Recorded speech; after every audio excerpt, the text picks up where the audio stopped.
Olá, meus irmãos, paz do Senhor a todos.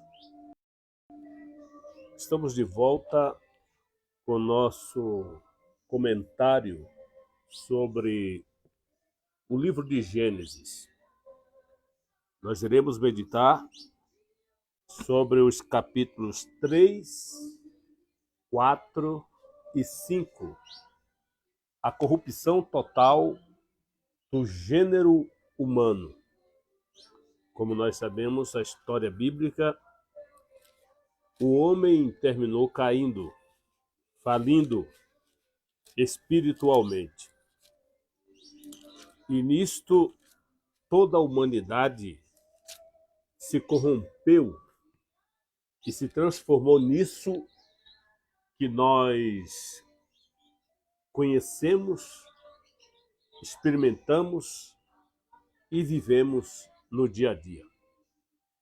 Gênesis capítulo 3, portanto, capítulo 4 e o capítulo 5, nós vamos aqui meditar.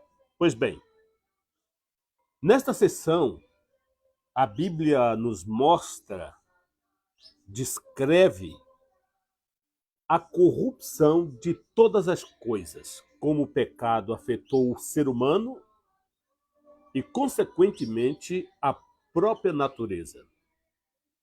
Animais, vegetais, seres vivos, todos, tudo foi afetado pelo pecado.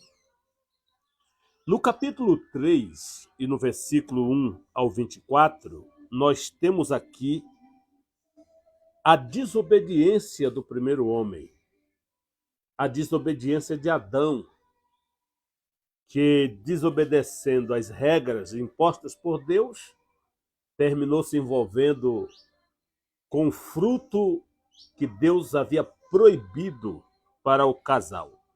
Então, nos versículos de 1 ao 5, nós temos a traição. Satanás começa aqui lançando dúvidas sobre a palavra de Deus. É assim que Deus disse. Uma das coisas que destrói a vida espiritual das pessoas é justamente a dúvida. E um dos assuntos mais polêmico, mais discutido dentro da teologia é exatamente a cristologia. Pois o diabo, ele procura levar uma descrença da pessoa de Jesus Cristo à humanidade, atrapalhando, portanto, o retorno desse homem caído a Deus através de Jesus Cristo, o qual nos foi dado por Deus como único mediador e perdoador de pecados. Então, Satanás começa lançando dúvidas sobre a palavra de Deus, nos versículos 3, aliás, no capítulo 3, versículo 1 ao versículo 5, né? Ora, a serpente era a mais astuta de todos os animais selvagens que o Senhor Deus havia feito. E ela perguntou à mulher: foi isso mesmo que Deus disse? Não comam de nenhum fruto da árvore da vida? Aliás, do jardim? E aí tem aquele diálogo que ele impõe dúvida no coração da mulher e traz, portanto, o estrago espiritual. É assim que Deus disse: não comereis de toda árvore do jardim? Olha que ele lançou aqui uma dúvida e também ele alterou as determinações de Deus, porque Deus não disse toda árvore do jardim. Deus disse: não comer da árvore da ciência do bem e do mal. Não todas as árvores do jardim. Então, sendo assim, a mulher então respondeu a ele: olha, certamente não morrereis. Satanás conclui rejeitando a palavra de Deus. Disse a serpente à mulher: certamente não morrereis. Sereis como Deus, conhecendo o bem e o mal. Então, ele instigou na mulher uma suposta capacidade do ser humano ser igual a Deus. Não é isso que de quanto em quanto aparece por aí? Os anticristos, sempre dizendo que é Cristo, se colocando no lugar de Cristo, até que surja o super-homem de Satanás? Já teve princípio lá no Éden esse veneno implantado no coração do ser humano. Pois bem, depois que Satanás colocou essa dúvida aqui no capítulo de número 3, 4 e 5 versículos, nós vemos o homem caindo, portanto, numa tragédia tremenda. Versículo 6 do capítulo 3. Tanto Eva quanto Adão desobedeceram a Deus, olha, e comeram da árvore proibida. Que tristeza, né, irmãos? Quando a mulher viu que a árvore parecia agradável ao paladar, era atraente aos olhos, e além disso desejável para dela se obter discernimento, tomou do seu fruto, comeu, e o deu ao seu marido, que também comeu com ele. Veja que a árvore tinha algumas coisas desejáveis, que chamava atenção, que atraía o olhar das pessoas. E é exatamente o que o diabo faz quando se trata do pecado. Sempre algo que atrai, desejável, bonito de se ver, mas que por trás é uma tragédia tremenda. E aqui nós temos isso aqui.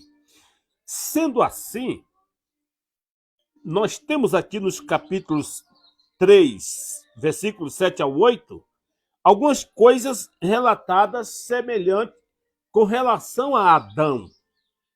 Pegue a Bíblia.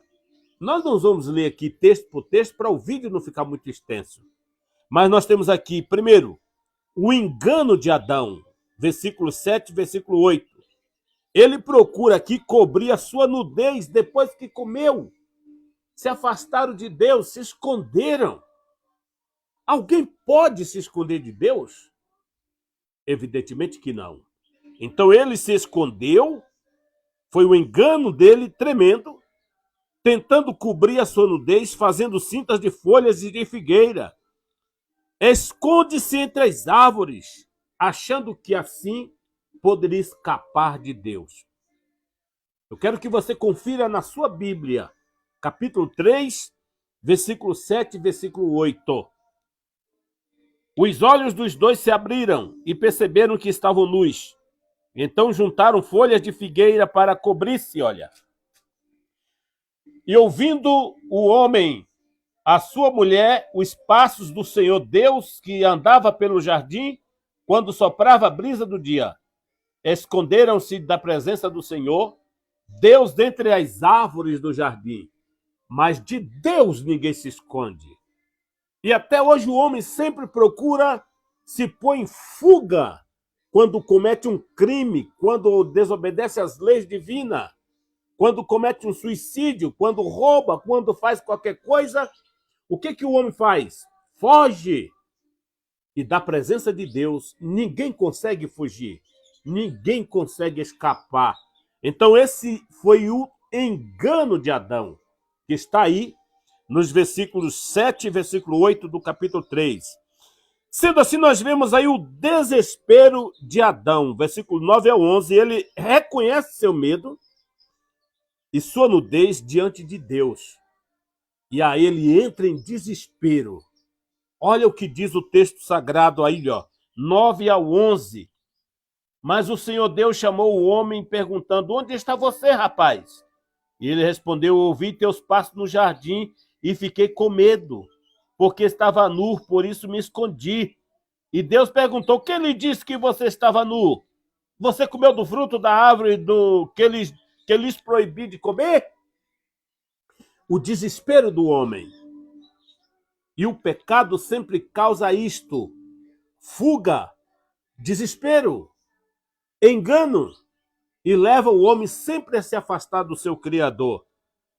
Aí nós temos aqui, portanto, ele tentando se desculpar, tentando uma defesa. No capítulo 3, versículo 12 e 19, Adão, então, o que ele faz? Quando se vê em situações complicadas, ele culpa a sua mulher. Ele culpou a Eva. Senhor, na verdade, Foi a mulher que tu me deste. Ela me deu do fruto, eu comi. Ele coloca a culpa na mulher, que por sua vez coloca a culpa na serpente. E nessas horas, ninguém se reconhece o seu próprio estado espiritual. E é o que o diabo quer levar as pessoas a isso. Que você nunca reconheça o seu pecado e se afugente, se afaste da cruz cada vez mais. Mas a Bíblia diz ainda que o teu pecado for como escarlate, eu lhe tornarei branco como a lã. Então Deus tem um propósito de perdão para a sua vida. Basta que você reconheça o seu estado espiritual. E essa defesa de Adão não colou, porque Adão culpa Eva, mas ela coloca a culpa na serpente. E o que Deus faz então? Deus, vendo que não adiantava aquelas desculpas, o Senhor então traz disciplina e impõe uma disciplina sobre Adão, sobre a serpente e sobre a mulher.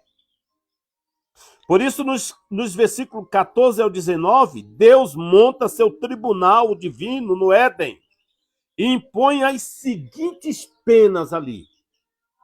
Era Deus tratando do pecado do homem pelo seu amor, pela sua compaixão. Pois Deus não quer que o homem se perca e vá para o inferno. E aqui no capítulo 3, versículos 14 ao 19, ele monta o tribunal para julgar a situação do homem. E o primeiro aqui a ser julgado é a serpente. 14 e 15. Para a serpente, ela deveria ser maldita entre os animais e rastejar sobre seu ventre, comendo pó. Sua cabeça também será ferida pelo descendente da mulher. Veja os versículos aí. E Jesus Cristo, exatamente na cruz do Calvário, esmagou a cabeça da serpente. Por isso, no versículo 14, versículo 15, então o Senhor Deus declarou à serpente: uma vez que você fez isso, maldito é você, entre todos os rebanhos domésticos e entre todos os animais selvagens. Sobre o seu ventre você rastejará e pó comerá todos os dias da tua vida. Porém, inimizade entre você e a mulher, entre a sua descendência e a descendência dela, e este lhe ferirá a cabeça e você lhe ferirá o calcanhar. Foi exatamente o que aconteceu na cruz. Jesus foi ferido, mas esmagou a cabeça do diabo. Portanto, não se desespere, não se queixe. Não deixe o diabo fazer com que você olhe o seu estado espiritual e fuja de Deus. Mas permita que o poder de Deus, o perdão de Deus, a misericórdia de Deus te alcance, porque Deus te procura para te perdoar, enquanto o diabo quer te manter em fuga, fugindo do Senhor, fugindo de Deus, para te levar para o inferno sem o perdão de Deus na tua vida. Então o Senhor decreta esse juízo divino sobre a serpente: ser maldito entre os animais e rastejar sobre seu ventre, comendo pó. Sua cabeça também seria ferida pelo descendente da mulher. Aí Deus então vem para julgar a mulher. Está aqui no versículo 16. Dá luz em meio a dores e ser governada pelo seu marido. Por isso que o homem tem superioridade sobre a mulher. Não estou dizendo que é machismo, mas o homem tem um certo poder, força, determinação, filosofia de vida, enfim, uma natureza mais forte, mais dominante sobre a mulher. E esta seria sujeita ao seu marido. É a lei sagrada. E aqui está, portanto, a pena do castigo, o castigo imposto por Deus à mulher. Versículo 16, veja aí o que diz, ó. A mulher, ele declarou: multiplicarei grandemente o seu sofrimento na gravidez. Com sofrimento você dará luz filhos. Seu desejo será para o seu marido e ele te dominará. E você pode ver que naturalmente o homem, sempre dentro de casa, é quem faz tudo. Ele troca uma luz, ele conserta uma telha, ele roça, ele planta, ele colhe, ele se profissionaliza, ele vai atrás, ele sustenta a casa. Está sobre seus ombros a responsabilidade maior. E isso é o quê? É um poder dominante sobre a mulher, que naquela época, dentro da cultura judaico-cristã, a mulher sempre cuidava das coisas da casa, enquanto o homem partia para o serviço mais pesado, pois ele pensava na sustentabilidade da casa, nas consequências caso vacalhasse com a sua responsabilidade. Então, sendo assim, a mulher sofre esse castigo. Mas também nós temos aqui o castigo em relação ao homem, versículo 17 ao 19. Arcar com o trabalho árduo de cultivar alimentos e a partir de um solo improdutivo e finalmente morrer no sentido físico. A morte entrou no meio dos seres humanos. Trabalho pesado, suor, é o que eu disse há pouco. A responsabilidade maior do sustento do homem sobre seus ombros. E a mulher cuidava da casa, dos filhos, da educação, da família, etc. Tudo isso pelo preço do pecado. E o pior, a morte entrou na vida dos seres humanos e trouxe um estado físico miserável, voltaria ao pó. É o que diz a palavra do Senhor. Mas não só Satanás, a mulher, o homem sofreu o juízo de Deus, como a própria natureza. Essa terra tão maravilhosa que nós vivemos nela, também sofreu o juízo de Deus. Está aí no versículo 18. Ser tomada por cardos e abrolhos, pragas na lavoura, pragas nas plantações. Vamos no versículo de número 18, que diz assim, ó: ela lhe dará espinhos e ervas daninhas, e você terá que alimentar-se das plantas do campo. Por isso o homem precisava cultivar a terra, aguar a terra, adubar a terra, uma terra sólida, uma terra dura, uma terra difícil de cultivo. E até hoje os homens trabalham, a ciência trabalha para inventar remédios e mais remédios, adubos e mais adubos, para que tenham uma colheita abundante. E por que essas pragas da natureza? O preço da desobediência do homem, do pecado do homem que afetou de cheio a própria natureza. Mas, graças a Deus, nós temos aqui a libertação de Adão. Deus não deixou a sua criatura à mercê da sorte. Deus proveu libertação. Deus proveu perdão. Deus proveu restauração para o homem. Está lá no capítulo 3, versículo 15, versículos 20 ao 21. No versículo 15 aqui nós temos a promessa de Deus, olha. Algum dia um Salvador derrotará Satanás, que foi a serpente que levou o casal à desobediência. 3, versículo 15 diz: porém, inimizade entre você e a mulher, entre a sua descendência e o descendente dela. Este lhe ferirá a cabeça e você lhe ferirá o calcanhar.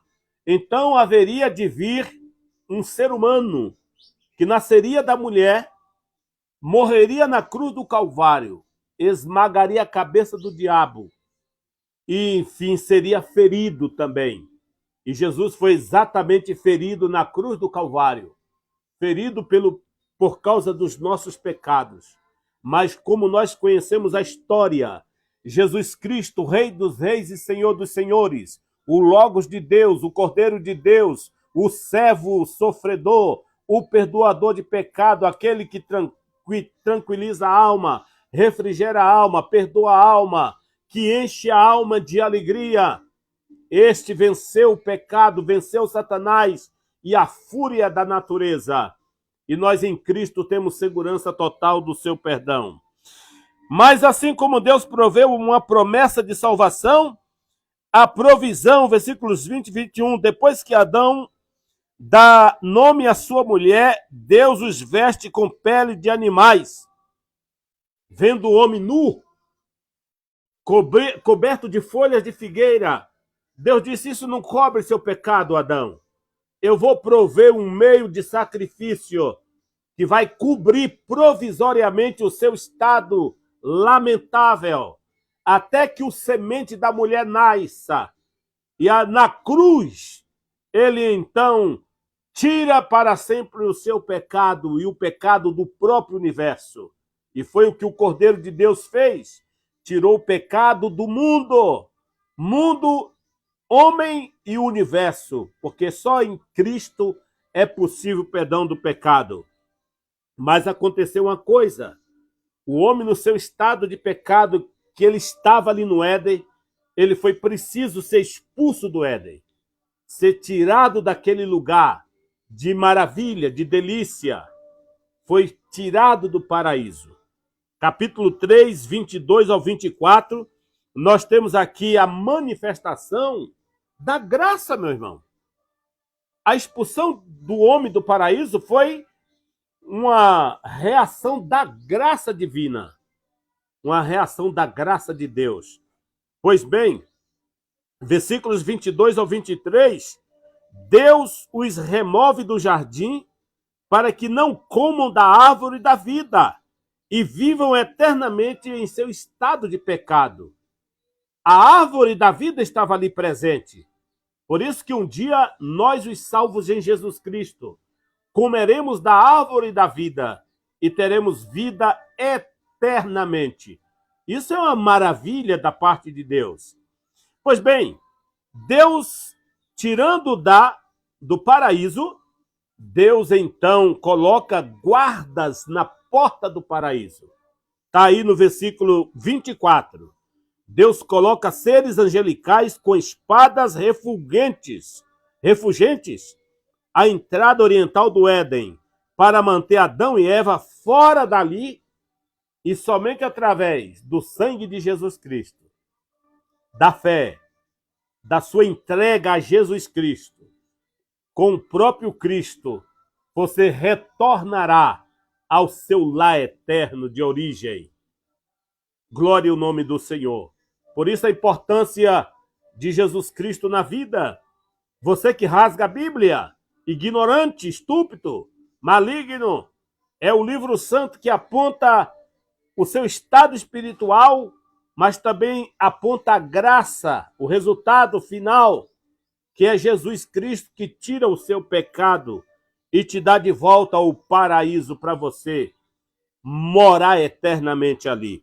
Pois bem, nós vemos aqui, portanto, a queda do homem e a provisão de Deus para restaurar o homem à comunhão com seu Criador.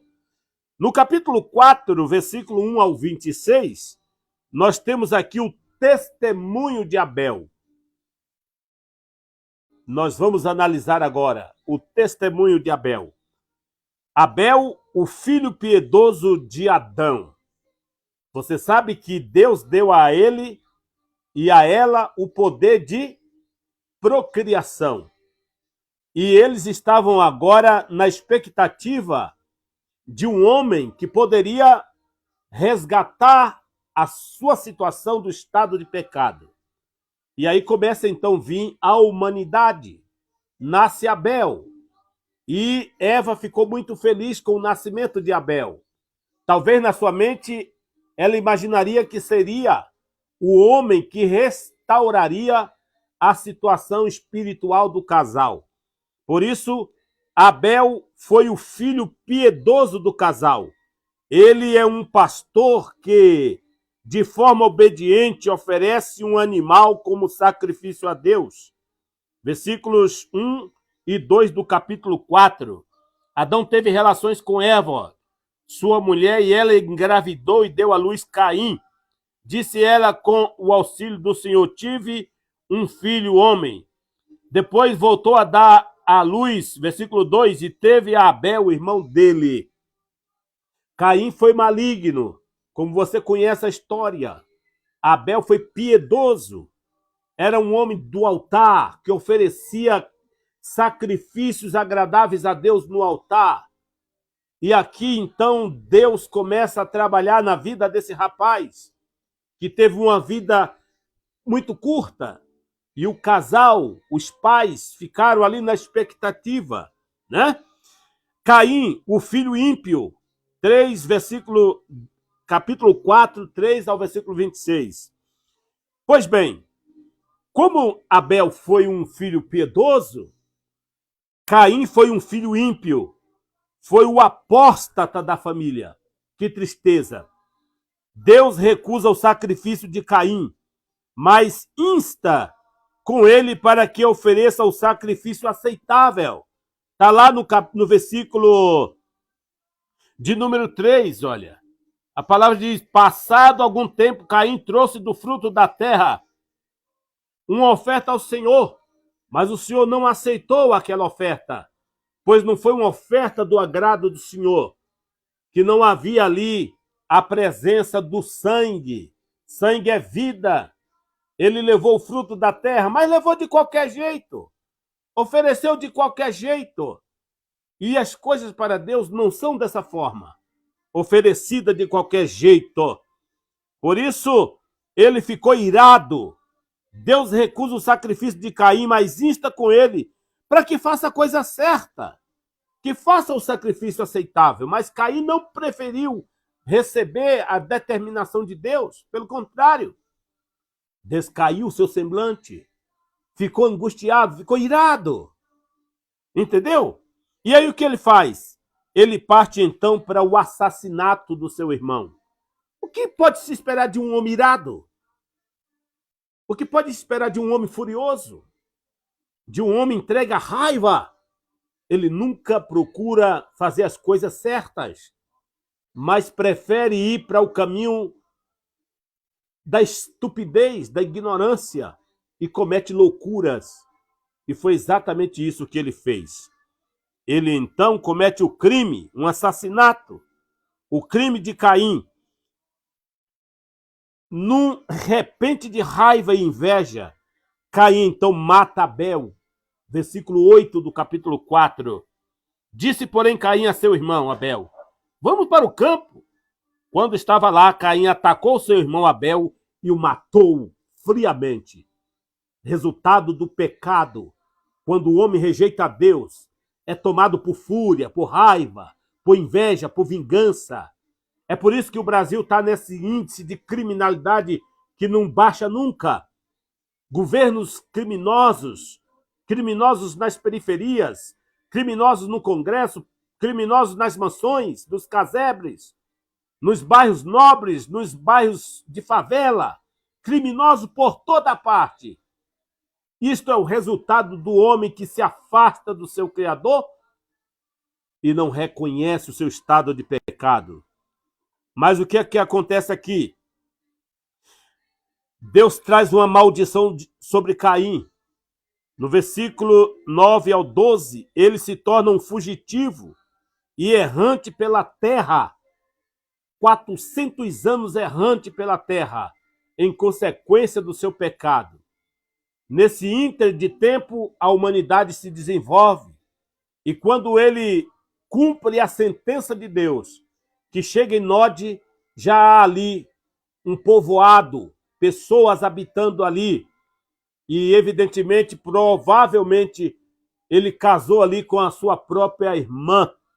São deduções, não estou afirmando aqui. Pois bem,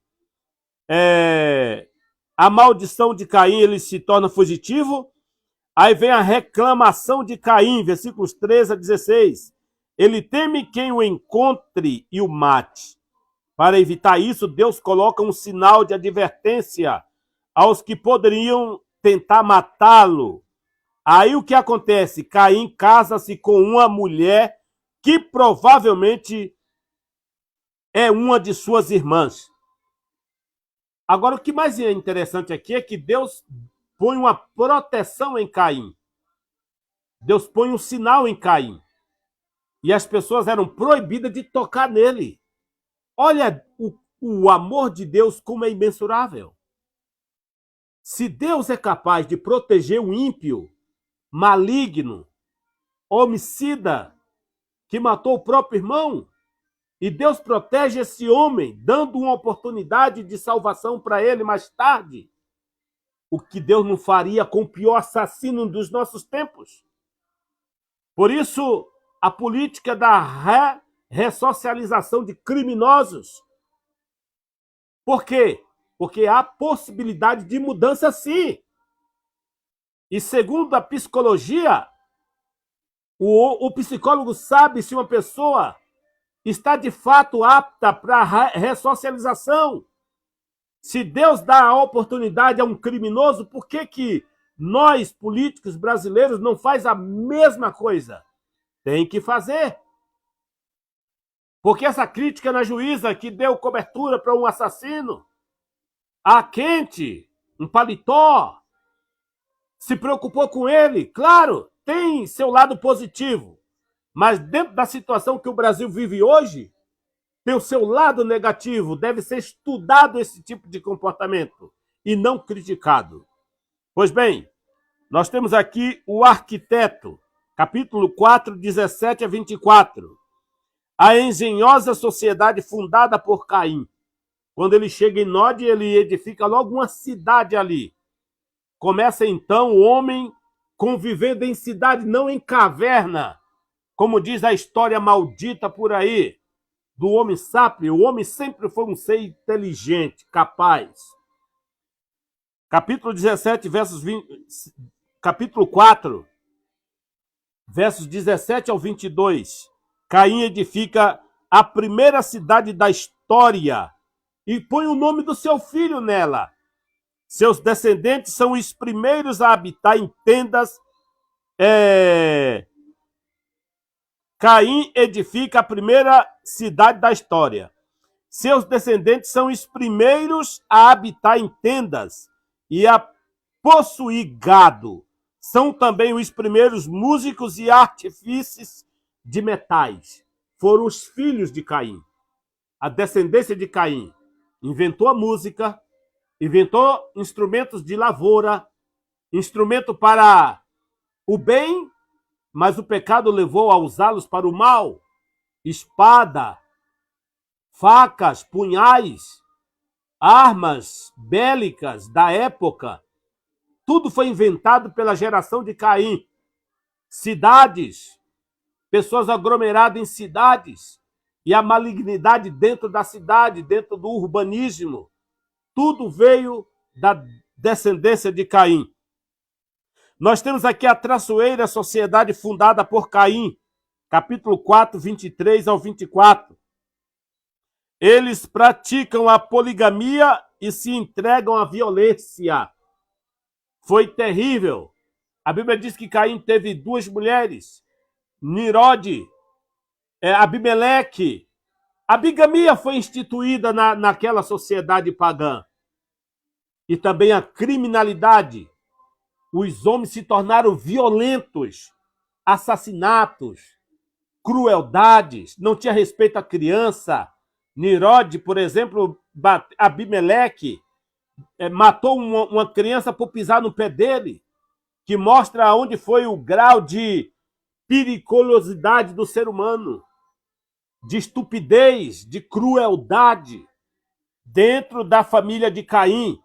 Mas logo esse veneno começou a se expandir e atingiu a descendência piedosa, que se transformou numa raça humana generosa, geralmente corrompida pelo pecado, que é o que a gente tem na palavra de Deus, isto aí.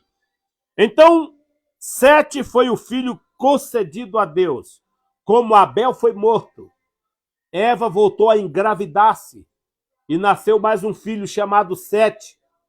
Os setistas foram piedosos, tiveram uma influência mais religiosa, mais temente a Deus, pois Deus aqui trabalha levando em curso a vinda do semente da mulher, levando em curso a promessa de redenção do próprio homem. Glória ao Senhor! Por isso, no capítulo 4, versículo 25 e 26, Eva dá à luz um terceiro filho, Sete, a quem Deus permite que ocupe o lugar de Abel, que fora assassinado.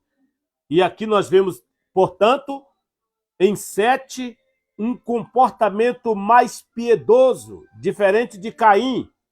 Caim já estava dentro de uma comunidade, de uma cidade formada, edificada, onde o nome do homem era exaltado e não o nome de Deus.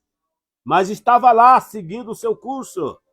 Pois bem, sendo assim, meus queridos, 25 e 26 do capítulo 4, a palavra de Deus diz assim,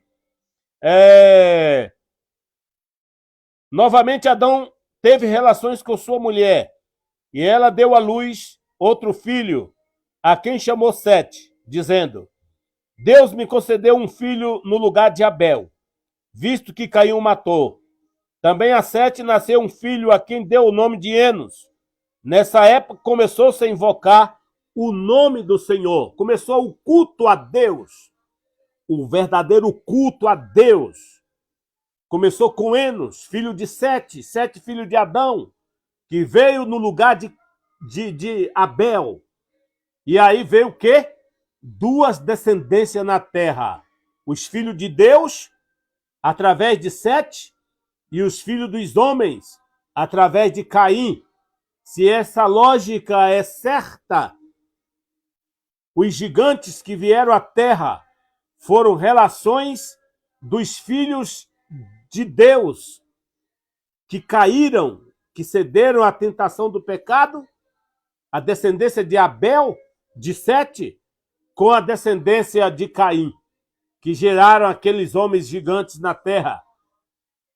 E isto é uma interpretação de muitos comentaristas. Não vou entrar nos detalhes dos anjos decaídos aqui, não é o nosso foco. O nosso foco é mostrar o homem caído e redimido através de Cristo, que é o único objetivo da Bíblia Sagrada. Mostrar um homem caído, mas depois um homem com um convite a se regenerar através do descendente da mulher, que é Jesus Cristo Salvador. E você entendendo isso, aceitando isso, basta. Basta. Pois bem, vamos prosseguir aqui. O filho ímpio, nós já vimos, Sete, o filho concedido. Aí nós temos no capítulo 5, versículo 1 ao 32, a transladação de Enoque.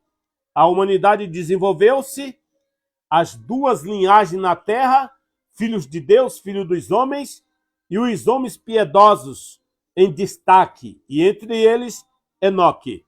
Um homem que andou com Deus, falou com Deus, foi transladado para Deus e não experimentou a sanção da morte. Então, sendo assim, meus amados, os primeiros patriarcas que viveram antes do dilúvio, capítulo 5, versículo 1 ao 17, há 6 de Adão a Jared, cada um vivendo mais que 900 anos. Dê uma lida no capítulo, não vou poder ler com você aqui. A live já está ficando bem comprida. E tem gente preguiçosa que não gosta de estudo bíblico e por isso quer lives de 2 minutos, 3 minutos. Mas eu aconselho você preparar um horário. Deita depois do trabalho, um dia de folga, senta no sofá. Entre na live e assista por completo, para que você tenha uma compreensão melhor. Muito bem, segundo ponto. Um patriarca privilegiado que viveu antes do dilúvio. Capítulo 5, 18 a 24. Enoque, que mostra aqui o seu relacionamento com Deus. Ele andava com Deus. E a remoção de Enoque efetuada por Deus. Ele é levado para o céu sem passar pela morte. Capítulo 5, versículo 18 ao 24. É o que redunda de alguém que anda com Deus. Por que a igreja anda com Deus todos esses anos de história da igreja? Pois a qualquer momento ela não passará pela morte, ela será arrebatada para Deus. E aqueles que morreram, Jesus prometeu, os que estão mortos ressuscitarão com novo corpo e estarão para sempre com Deus. Pois quem tem Jesus não morre. Bendito seja Deus.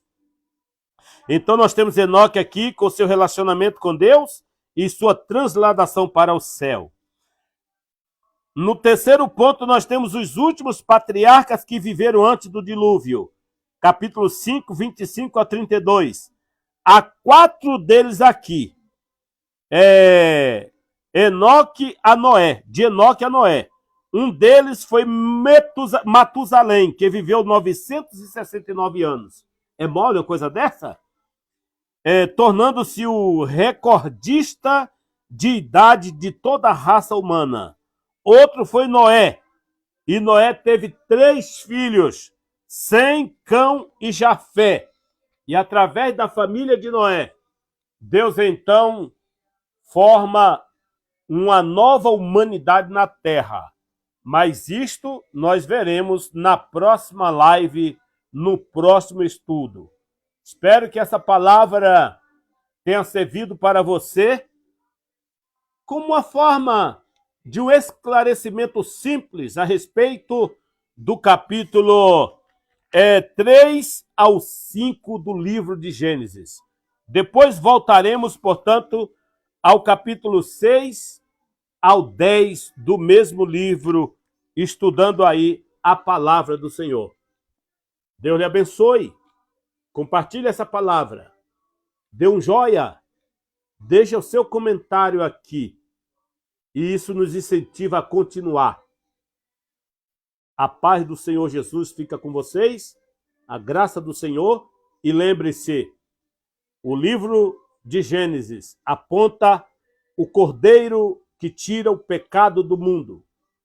E quando Isaac disse para seu pai, pai, aqui está o cordeiro e a lenha. Mas cadê o cordeiro? Aqui está a lenha e o cutelo. Mas cadê o cordeiro para o sacrifício? Abraão disse para ele, filho, Deus proverá o cordeiro para si. João Batista lá na frente diz, eis aí o cordeiro de Deus que tira o pecado do mundo. Portanto, Jesus Cristo é a peça central na Bíblia Sagrada. Ele é a provisão de Deus para o homem. Rejeitar Jesus Cristo é rejeitar para sempre a oportunidade do perdão dos seus pecados. E você estará eternamente condenado ao inferno, onde Satanás, já condenado, irá para lá, e de lá para o lago de fogo, e serão banidos, não destruídos, mas banidos, não aniquilados como muitos ensinam, banidos da presença de Deus por toda a eternidade. Mas graças a Deus, nessa live, Deus lhe dá a oportunidade de aceitar Jesus Cristo como teu Salvador. Procure uma igreja. Entregue sua vida para Jesus agora mesmo. Permita que o Espírito Santo trabalhe na tua vida. E depois procure uma igreja mais próxima. Como eu sou da Assembleia de Deus, procure a igreja da Assembleia de Deus, que eu conheço a doutrina, eu conheço o seu conteúdo doutrinário com relação à salvação. E deixa que Jesus trabalhe na tua vida. Deus o abençoe, em nome de Jesus.